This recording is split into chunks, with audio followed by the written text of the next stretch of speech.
And I'm just telling you plainly, healing's one of them.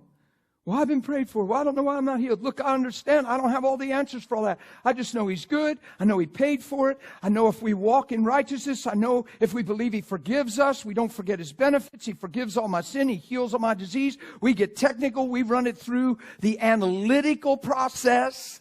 And in human reasoning, we assess it all. And somehow we come out finding God guilty where we don't totally trust Him because why am I still sick? Well, why wasn't I healed? Well, why didn't I get the job? Well, why don't they change? I've been praying for them to change for 10 years. Why haven't they changed? Well, you're probably praying for them to change for your sake.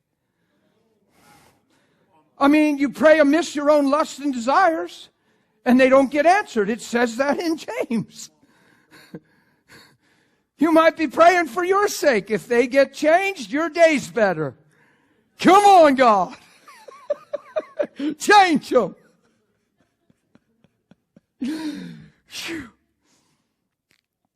Don't get tricked into this stuff. Let's stop loving our own lives and let's not love our own lives unto death.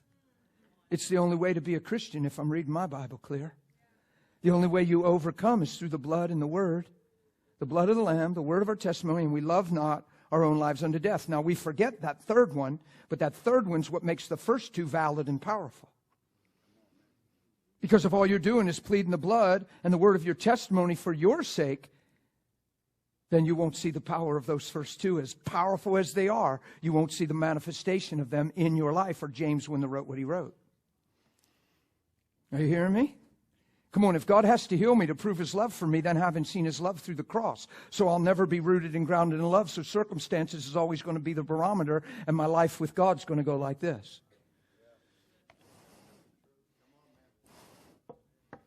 How can I be rooted and grounded in love if one circumstance in life can challenge His love? How can faith ever work through love if I'm still trying to figure it out?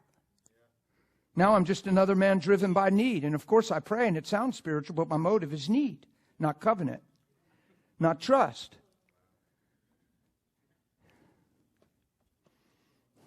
Somehow we got tricked into handling our relationship like Him the same way we do with one another.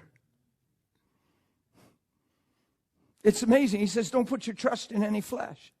You got to put all your trust in Him. You don't lean on your own understanding. It's amazing how you can just process long enough to think you're right concerning Him. And you got all your facts laid out to where it's actually a one argument in your own soul. So now nobody's even teaching you. You're defending what you've processed. Because you've missed your brother, you know how you feel, you've lost your spouse, and you're the one that's been alone, and all of a sudden it's just you're there, and it gets so blurry. You be very careful with that. Because I promise you, He's only guilty of being good. While we were yet sinners, Christ died for the ungodly. Don't you forget you were ungodly. Don't you forget that God didn't change His mind about you, that you never broke His trust, that His love never failed. That no matter how far you ran, how long you ran, and how many times you ran, He left your purpose right there, available. And we're not going to get something we've been praying for, contending for, we call it. And now God's identity can change in our eyes because we've processed it. Don't you do that to yourself. And please don't do that to Him. Because you're going to find one day you were way deceived. That you got tricked into turning on the only one that's truly good.